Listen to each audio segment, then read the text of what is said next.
আমরা আসলে ইরান যুদ্ধ নিয়ে যখন ফলো করছিলাম, গণমাধ্যম কর্মী যারা আছেন আমাদের, তাদের প্রতিবেদনগুলো দেখছিলাম এবং আন্তর্জাতিক গণমাধ্যমগুলো ঘাঁটছিলাম। আমরা আসলে একেবারে বিভ্রান্তিকর কয়েকটা শিরোনাম দেখছিলাম আসলে, যেখান থেকে আমরা আসলে সাধারণ পাঠক যারা বা যারা আসলে যুদ্ধ সম্বন্ধে জানতে চান, তারা আসলে সঠিক তথ্য পাচ্ছেন না। যেমন একটা দিকে আমরা দেখলাম ডোনাল্ড ট্রাম্প নিজেই বলছেন যে তিনি আসলে যুদ্ধ শেষ করতে চাচ্ছেন এবং তিনি নিজেকে বিজয়ী ঘোষণা করবেন, কিন্তু যুদ্ধটা আরও ভালোভাবে শেষ হতে পারত যদি মিত্র দেশগুলোর সাপোর্ট পাওয়া যেত। উনি ইঙ্গিত দিচ্ছেন গ্রিসকে, ফ্রান্সকে এবং অবশ্যই যুক্তরাজ্যকে। তিনি যখন বলছেন যে ইরানের আর কিছু অবশিষ্ট নেই বা ইত্যাদি, সেই সময় ইরান আবার 4000 দূরের লক্ষ্যবস্তুকে ভেদ করতে পারে মার্কিন ঘাঁটি, তেমন ক্ষেপণাস্ত্র তারা নিক্ষেপ করেছে। মানে হচ্ছে এটা আসলে কি? মানে ইরানের শেষ যে দেখে ফেলেছেন ডোনাল্ড ট্রাম্প, ব্যাপারটা কি এরকম? আপনার পর্যবেক্ষণ।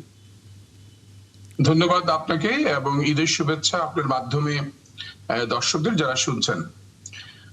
আসলে এই যুদ্ধের মধ্যে আমাদের অনেক ধরনের ইনফরমেশন, ডিসইনফরমেশন এবং অনেক ইমোশনাল ন্যারেটিভও আমরা কিন্তু জানতে পারি যার যার মতো করে। কারণ আমরা ধরেন আমরা যেখানে বসবাস করি, বসবাসের জায়গাগুলো আমাদের জিওগ্রাফিক্যাল যে আমাদের স্ট্যান্ডার্ড অবস্থান, আমরা ধরেন আমি যেখানে বসবাস করি সেখানে আমি যে দৃষ্টিতে দেখছি, আমি যেটা 6 দেখি আপনি সেটা 9 দেখেন, এটা খুবই স্বাভাবিক।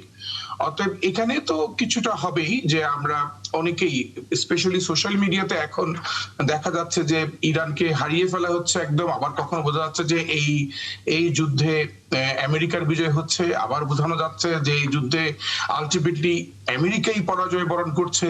তো এইসব বিষয় আলোচনাগুলো কিন্তু হচ্ছে, জনগণের মধ্যে খুবই স্বাভাবিক বিভ্রান্তি থাকছে এবং মানুষ কিন্তু আমরা সবসময় প্রতিটা মুহূর্তে ভাবি যে আসলে কোন পথে যাচ্ছি। মুদ্রা কথা যে যুদ্ধ যখন হয়, যুদ্ধের তো একটা পার্সপেক্টিভ থাকে এবং এর ইমিডিয়েট পাস্ট এবং বর্তমান সিচুয়েশন যদি আমরা অ্যানালাইসিস করি, সবকিছু অর্থনীতির কাঠামোর উপর ভিত্তি করে কিন্তু যুদ্ধগুলো পরিচালিত হয়। যেমন ধরেন আমরা এখন একটু আগে বলতে চাচ্ছিলাম যে হ্যাঁ, আপনিও বলছিলেন যে তার প্রতি অনেকেরই ডোনাল্ড ট্রাম্পের পক্ষ অবলম্বন করা বন্ধ করে দিয়েছে অনেকেই, এটা খুবই, এবং সে নিজেও বলেছে যে ন্যাটোকে সে কিন্তু স্পষ্ট করে বলেছে, ন্যাটোকে কাপুরুষ বলেছে, ন্যাটোকে সে বলেছে একটা কাগজে বাঘ। মানে তার এই কথাগুলো হচ্ছে যে তার পাশে কাউকে পাচ্ছে না বলেই বলছে কিনা। এবং সেটা যদি হয় তাহলে পক্ষান্তরে কিন্তু আপনার যে অর্থনৈতিক যে সমস্যাগুলো, যে সমীকরণগুলো তৈরি হচ্ছে, সেগুলো কিন্তু অবশ্যই দেখার বিষয়। আপনি নিশ্চয়ই জানেন যে ইতিমধ্যেই কিন্তু ইসরায়েলের যে একটা যে হ্যারেজে তাদের যে পত্রিকা থেকে জানা যাচ্ছে যে তাদের প্রতিদিন কিন্তু গড়ে প্রায় $32 কোটি খরচ হয়ে যাচ্ছে। প্রতিদিন গড়ে $32 কোটি খরচ হওয়া মানে প্রায় তাদের এই যে 20 দিনে $640 কোটি তারা খরচ করে ফেলেছে। এবং এর মধ্যে তারা আরো তাদের বাজেট, তারা এই বাজেট সংশোধন করছে, যেটা আমরা চ্যানেল 12 এর মাধ্যমে জানতে পারলাম যে বাজেটটা তারা সংশোধন করছে। এবং পক্ষান্তরে আমেরিকাও আপনি দেখেন, আমেরিকা প্রায় তাদের পেন্টাগন তারা প্রায় আরো $200 বিলিয়ন তারা বাজেট চাচ্ছে। তারা বলতে চাচ্ছে যে তারা অলরেডি যে বিশেষ বরাদ্দ ইসরায়েলও যেটা দেওয়া হয়েছে $825 মিলিয়ন, মানে সব মিলিয়ে কিন্তু একটা অর্থনীতির একটা বিষয় কিন্তু আপনি লক্ষ্য করবেন। এবং এট দ্য সেম টাইম আমরা যেটা দেখেছি যে স্কট ব্যাসেল যেটা বলেছে, যুক্তরাষ্ট্রের অর্থমন্ত্রী, আমি সারাদিনে আপনাদের দেখতে পাচ্ছি, স্কলেও দেখতে পাচ্ছি, সেখানে যে নিষেধাজ্ঞা তুলে দেওয়ার, যে 30 দিনের যে নিষেধাজ্ঞা তুলে দেওয়ার ক্ষেত্রে, সেটাও কিন্তু একটা অর্থনৈতিক চিন্তা থেকে আসা।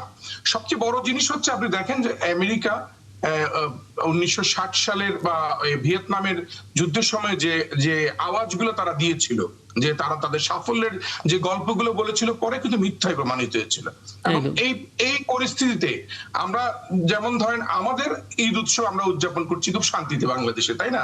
বাংলাদেশে আমরা ভাবছি আমাদের কোনো যুদ্ধ নাই, আমাদের কোনো সংঘাত নাই, আমাদের কোনো সমস্যা নাই, কিন্তু ইরানেরও তো, তাদেরও তো ঈদ পালন করতে হচ্ছে এবং তাদের শুধু একই দিনে ঈদও পালন করছে, তারা আবার আজকে তাদের নওরোজ, মানে নতুন বছরের খুবই ব্যতিক্রমী একটা দিন। তার কারণে এটা হয় নাই কখনো যে নওরোজটা তারা কিন্তু ব্যাপকভাবে উদযাপন করে। তো নওরোজ আমরা বৈশাখী উদযাপন করি খুব ব্যাপকভাবে। আমাদের যদি বৈশাখী এবং পয়লা এবং ঈদ একদিনে হয়, তাহলে আমাদের অবস্থাটা কি হবে? ঠিক তারা কিন্তু সেই অবস্থা নিয়ে এত উদযাপন করছে, কিন্তু তখন তারা একটা যুদ্ধের মাঠে, এবং এই যুদ্ধের মাঠে তারা তাদের প্রতিকূল অবস্থাকে তারা বরণ করে নিয়েছে এবং বরণ করে নিয়ে তারা যে স্পিরিটটা মাথায় এনেছে সেই স্পিরিটটা আমরা দেখলাম যে ঈদের দিন তাদের অবস্থানটা কি, জায়গায় জায়গায় ঈদের নামাজ এবং বিভিন্ন তাদের যে মাজারগুলোতে জিয়ারত করার যে ব্যাপক উৎসাহ উদ্দীপনা এবং মোস্তাফা খামিনির যে বক্তব্য, যে স্টেটমেন্ট, সব মিলিয়ে আমার কাছে যেটি মনে হচ্ছে যে যুদ্ধটি মানে এখন সবগুলো তো মনে করার বিষয়, কারণ আমি তো স্পষ্ট করে আমরা কিছুই বলতে পারি না যুদ্ধটি কি আরো বেশি দিন যাবে কিনা। যুদ্ধটি তো অনেকেই শেষ করে দিতে চায় এখনই, কিন্তু এখনই সেটা শেষ হবে কিনা, কিংবা এখনই যে 5টি টার্গেট পয়েন্ট ডোনাল্ড ট্রাম্প স্পষ্ট করার চেষ্টা করেছিল সেই 5টি টার্গেট পয়েন্ট কি তাদের হচ্ছে কিনা, যে হ্যাঁ তারা ইরানের ডিফেন্স যে ইন্ডাস্ট্রিয়াল বেস শেষ করে দিবে বা তারা এলিমিনেট করে ফেলবে এয়ারফোর্স ডিফেন্স সিস্টেম কিংবা তাদের নেভি সিস্টেম এবং নিউক্লিয়ার ক্যাপাসিটিকে বন্ধ করে দিবে বা যত অ্যালাইগুলো যাদের রয়েছে তাদেরকে প্রোটেক্ট করবে, এগুলো তাদের টার্গেট। এই টার্গেট গুলো কি ফুলফিল করতে পারবে? তারপরে অনেকগুলো প্রশ্ন রয়েছে, আমি হ্যাঁ সেগুলো নিয়েও কথা বলবো। আমার সঙ্গে সিনিয়র সাংবাদিক লটন একরাম আছেন। আমি বিরতিতে যাওয়ার আগে লটন একরাম, আপনি যদি কোনো প্রশ্ন করতে চান যেটা মাথায় রেখে আমরা বিরতিতে যাব। ধন্যবাদ।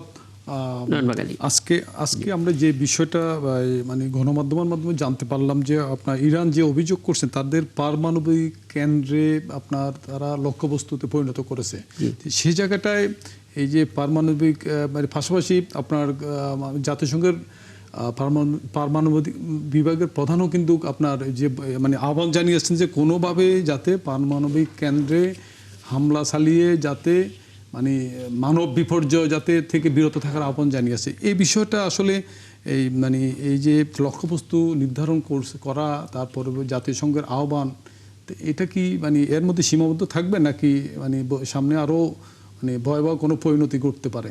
দেখেন, আমি নিজে ব্যক্তিগতভাবে আমি একজন মানবাধিকার কর্মী, অতএব মানবাধিকার কর্মী হিসেবে আমার প্রত্যাশার জায়গা সেটা হচ্ছে শান্তি প্রতিষ্ঠার জন্যই আমরা লড়াই সংগ্রাম করি এবং শান্তি প্রতিষ্ঠার জন্য যারাই বিঘ্ন যেখানেই ঘটাবে, আমি যেখানেই অবস্থান করি না কেন সেখানেই তার বিপরীতে অবস্থান নিব, সেটাই খুবই স্বাভাবিক। এবং সেই স্বাভাবিক প্রশ্নে জাতিসংঘ যে সকল পরিকল্পনা করে সেগুলো আমাদের সাথে অনেকটাই যায়, যে আমরা সেই সাথে জাতিসংঘের এসডিজির পাশাপাশি আমরা বিশ্ব শান্তি প্রতিষ্ঠার জন্য আমরা লড়াই সংগ্রাম করার পাশাপাশি আমরা যে ব্যাখ্যাগুলো উপাদানগুলো দিতে চাই সেগুলো খুব স্পষ্ট, কিন্তু তারপরও ব্যাখ্যার প্রতি ব্যাখ্যা অপব্যাখ্যা কিন্তু সবসময় হচ্ছে। সেটি কিভাবে হচ্ছে? যেমন ধরেন আমেরিকা তাদের এই যুদ্ধটাকে যদি তারা এমন দিকে নিয়ে যায় যে একটা ধর্মীয় যুদ্ধের দিকেও যদি নিয়ে যাওয়ার চেষ্টা করা হয়, আপনি কিন্তু এই যুদ্ধটা কিন্তু আনপ্রেডিক্টেবল যুদ্ধ, কারণ আপনি প্রেডিক্ট করার কোনো সুযোগ নাই। এটা খেলার মতন, আপনি ভাবতেও পারবেন না যে কালকে সকালে কার সিদ্ধান্ত কোন দিকে এর গতিপথটা পরিবর্তন করে নিচ্ছে। ফলে আমরা কিন্তু এই গতিপথের সাথে সাথে আমরা আমাদের স্ট্যান্ডটাকে যদি স্পষ্ট করতে না পারি, আপনি নিশ্চয়ই লক্ষ্য করেছেন যে আমেরিকার যিনি প্রতিরক্ষা মন্ত্রী রয়েছে পিট হেগসেথের কথা বলি, যে এইটা তার যে অ্যাটিটিউড বা তার যে চিন্তার জায়গা, যে আমেরিকান ক্রুসেডের কথা বলেছে, লিখেছে সে, এবং মার্কিন সৈন্যদেরকে একটা ঐশ্বরিক শক্তি নিয়ে, ঐশ্বরিক চেতনা নিয়ে এই যুদ্ধে জড়িত থাকার যে একটা আহ্বান, মনে হচ্ছে যেন ওদের মধ্যে কোন ধরনের একটা ইন্টেলেকচুয়াল ইনজেক্ট করানোর চেষ্টা করা হচ্ছে, যেখানে মার্কিন যেখানে ডোনাল্ড ট্রাম্প নিজেও বিভিন্ন উপাসনালয় উপাসনা করার জন্য কিংবা ধর্মীয় প্যাস্টরদেরকে নিয়ে সে প্রার্থনায় যুক্ত হওয়া, এই সবগুলো মিলিয়ে আপনি দেখেন যে দৃষ্টিভঙ্গিটা কোন দিকে প্রবাহিত করার যে চেষ্টা, সেই চেষ্টাটা কিন্তু কখনোই ভালো লক্ষণ না। হ্যাঁ, লোটন একটা প্রশ্ন ছিল পারমাণবিক স্থাপনায় হামলার কথা। জি হ্যাঁ হ্যাঁ, আমি এটাই বলতে যাচ্ছি যে পারমাণবিক স্থাপনায় হামলার বিষয় তো জাতিসংঘ খুবই স্পষ্ট করে বলেছে যে আমরা যে এই যে ইরানের যে নাতানজের জায়গাটাও যদি আমরা বলি যে জায়গাটা প্রচন্ড নিউক্লিয়ার সাইট সবচেয়ে গুরুত্বপূর্ণ, সেখানে তো অবশ্যই ভয়াবহ হামলা হয়েছে। এবং এই হামলা প্রতি হামলা কিংবা হামলার ব্যাপারে যে সকল বিষয়গুলো স্পষ্ট করা হয় সেই বিষয়গুলোর কিন্তু স্পষ্ট ব্যাখ্যা আমরা কিন্তু পাই না, বা স্পষ্ট কিন্তু আমরা শুধুমাত্র বিজয়ের গান শুনতে চাই, মানে যার যার পক্ষ থেকে, কিন্তু আপনি অন্য কোনো ব্যাখ্যা কিন্তু আপনি পাচ্ছেন না। ফলে এটা একটা কমপ্লিকেটেড সিচুয়েশন সৃষ্টি করেছে যে কারণেই কিন্তু অনেকেই বলার চেষ্টা করছে, মার্কো রুবিওর কাছেও বলেছে যে এটা কিন্তু পররাষ্ট্র দপ্তর থেকে সংযুক্ত আরব আমিরাত, যে এই যুদ্ধ কিন্তু 9 মাস ধরে চলবে, আপনারা যেভাবেই চিন্তা করেন না কেন 9 মাসের পরিকল্পনা কিন্তু তারা করা হচ্ছে। ফলে আমি মনে করি সম্পূর্ণ একটা আনপ্রেডিক্টেবল চিন্তা থেকেই আমরা অবস্থান করছি, আমাদের বক্তব্যগুলো দিচ্ছি। একদম খুব চমৎকার করে আপনি বলছেন। আরও একটা বিষয় একটু জেনে নিতে চাই আপনার কাছ থেকে, আপনার পর্যবেক্ষণ দিয়ে আসলে ব্যাখ্যাটা একটু খুঁজবো আমরা। ইদানিকাল আপনি দেখবেন যে প্রায় সকল গণমাধ্যমেই এই প্রতিবেদনটা করেছে এবং খোদ ইরানেও বিভিন্ন বিলবোর্ড বা বিভিন্ন ব্যানারে এই ছবিটা দেখানো যাচ্ছে যে আয়াতুল্লাহ খামেনি ওপরে রয়েছেন এবং তার নিচে প্রায় দুটো সারিতে চারজন করে 8 জন এবং শেষে গিয়ে আরো 3 জন নেতার ছবি। এর ভিতরে 7 জন নেতাতে ক্রস দাগ দেয়া, তার মানে তারা শহীদ হয়েছেন, বাকিরা অপেক্ষমান, তাদের উপরও হামলা হতে পারে।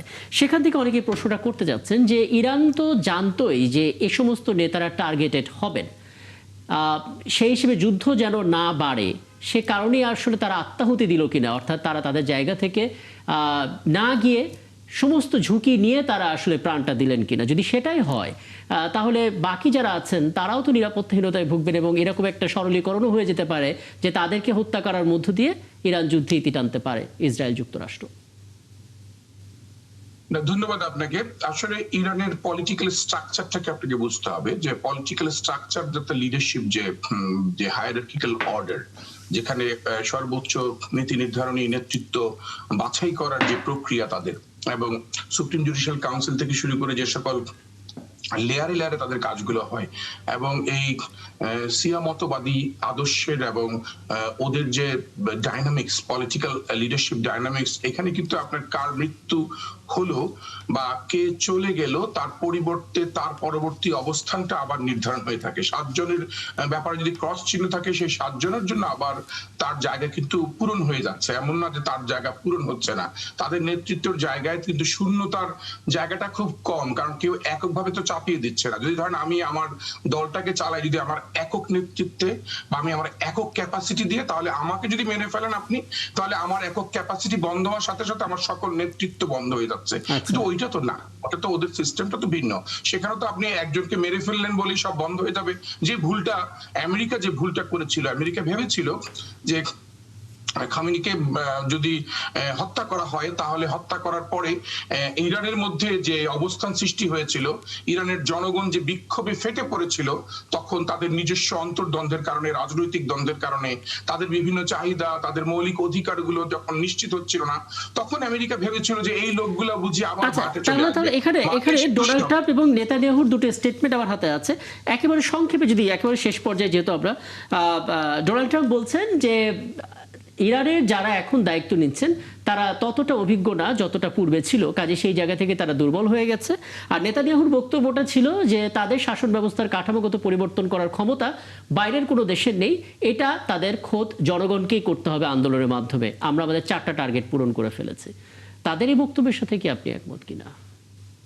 তাদের বক্তব্যের সাথে আমি একমত না, প্রথমেই বলি একমত না এই কারণেই যে তারা তাদের নেতৃত্বের প্যাটার্নটা তারা নিজেদেরকে দিয়ে মূল্যায়ন করতে চায়, যে ফলে তারা তাদের নিজস্ব নেতৃত্বের মূল্যায়ন, নেতৃত্বের অবস্থান, তারা নিজেরা কতটুকু যোগ্য সেটাই যেখানে প্রশ্নবিদ্ধ তাদের জনগণের কাছে, বা তারা নিজেরাই তাদের জনগণের কাছে জবাবদিহিতার জায়গায় এখনো নাই, সেখানে তারা ইরানের নেতৃত্বের জবাবদিহিতার ব্যাপারে বা অযোগ্য যোগ্যতার যে প্রশ্নটি উত্থাপন করেছেন, সেটি আমি মনে করি কোনোভাবেই সেটি একটি গ্রহণযোগ্য কথা না। কারণ ইরানের নেতৃত্বের ক্যারেক্টার তো আমি বলেই দিলাম একটু আগে, সেই প্যাটার্নটা একটু ভিন্ন ধাঁচে গড়া, নির্দিষ্ট কোনো সেন্টার অফ গ্র্যাভিটি তাদের নেই, তারা আসলে সেই জায়গাটা ছড়িয়ে দিয়েছে, যে কারণে সমস্যাটা অনেক জটিল আমেরিকার জন্য।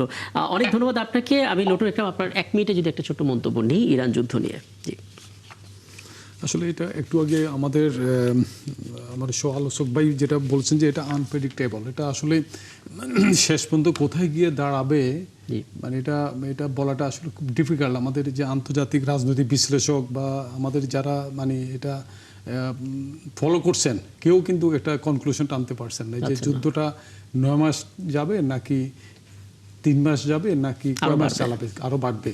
তো এই আনপ্রেডিক্টেবল এই যুদ্ধটার মানে লাগামটা টানার একমাত্র